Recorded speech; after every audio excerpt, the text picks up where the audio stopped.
The Objective News Network, Israel's War Against Palestine, 75 years of history in a week.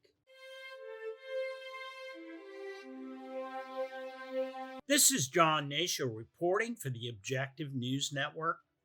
As I write this story, Israel is preparing a massive ground invasion of Gaza in retaliation for the Hamas invasion of Israel.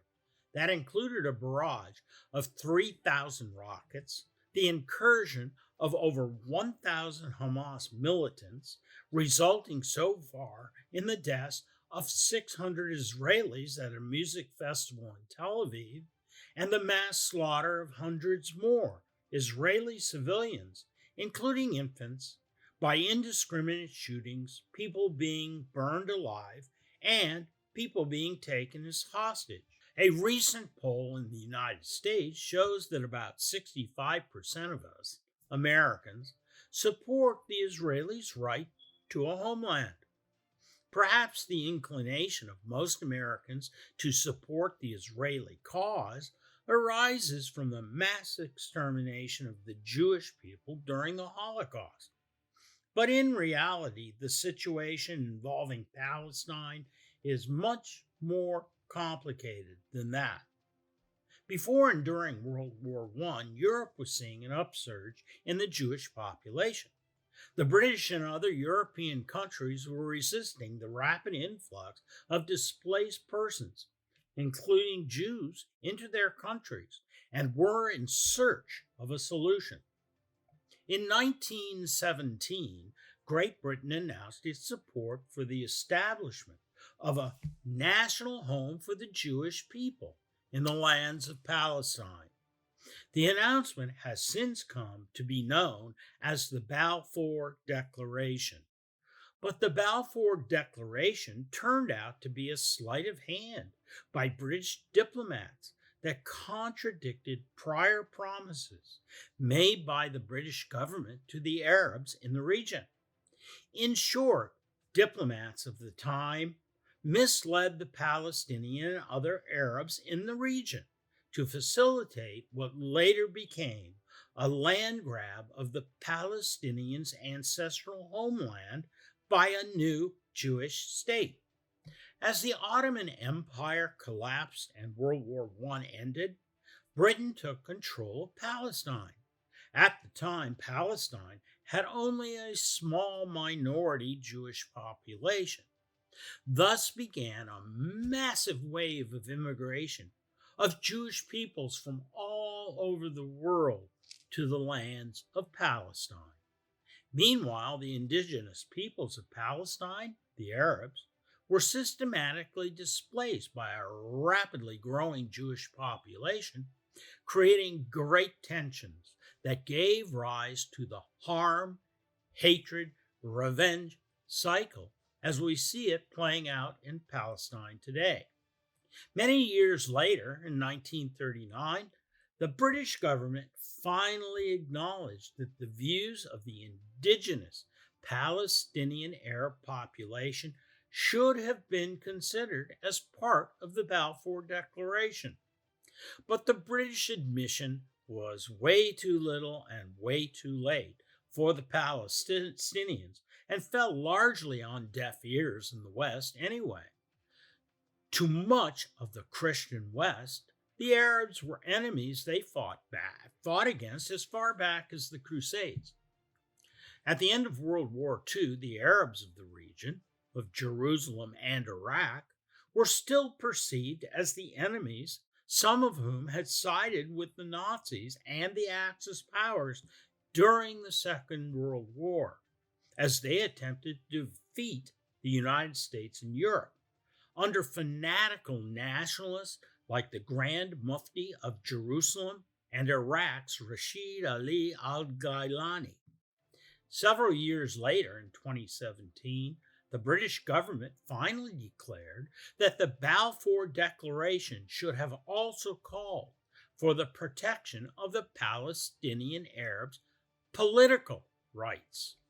In the subsequent years following the Balfour Declaration, the British acted heavy-handedly to contain the Palestinian Arab problem that they themselves had created. The British later washed their hands of the matter and left the region. Thus, it was the Balfour Declaration, founded on deception, that more than any other singular reason set the stage for 75 years of war between the Palestinian Arabs and the Jewish people of Israel that continues to this very day. Today, the Palestinian Arabs are physically contained, some say restrained, by Israel to the Gaza Strip, an area about twice the size of Washington, D.C., with more than 2 million residents packed in. This is about 3 times the population of the U.S. capital, making Gaza one of the most densely populated places in the world. In 1948, the First Arab-Israeli War broke out immediately after the announcement of the independence of the State of Israel on May 14, 1948. Since then, there have been 6 more major wars involving the Arabs in the region and Israel. In October 1956, Israel invaded Egypt's Sinai Peninsula. Arab and Israeli forces clashed again from June 5th through June 10th in 1967 in what came to be called the Six-Day War. In 1973, the Yom Kippur War broke out when Israel was caught off guard by Egyptian forces crossing the Suez Canal and by Syrian forces crossing into the Golan Heights.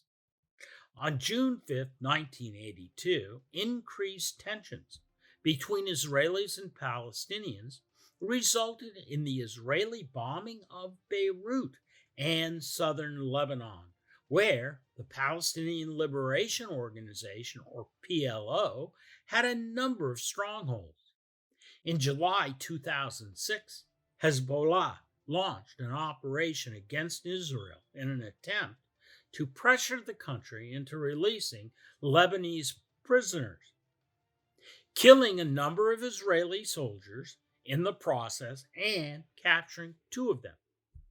Israel launched an offensive into southern Lebanon to recover the captured soldiers that lasted 34 days.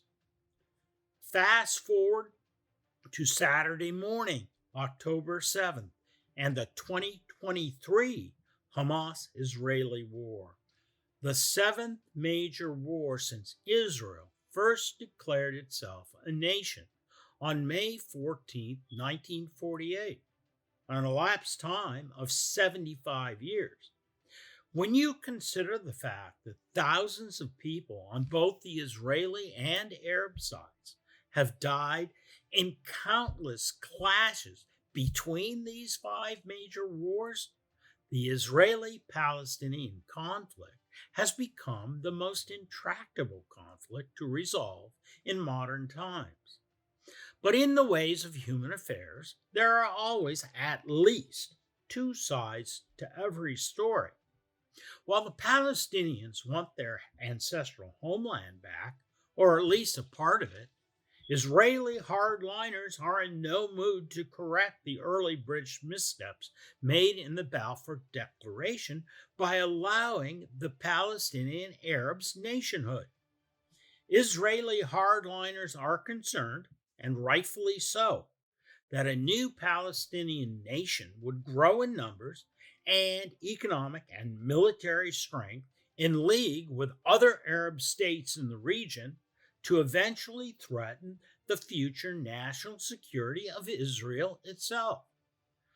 On the other side of the equation, the Israelis are reluctant to simply annex the Palestinian territories, Gaza, since that would create an Arab majority in Israel as part of a functional democracy, meaning that Jewish citizens could lose control over their country as the result of the same democratic principles upon which they themselves founded Israel. a true conundrum for all sides. It is what it is. This is John Hnatio reporting for the Objective News Network. Thank you for watching. Please tell your family, friends, colleagues, and followers about us. Here at ONN, we strive to give you the objective facts on the breaking news stories of the day so that you can make up your own mind based on the facts. We'll see you the next time, and thank you.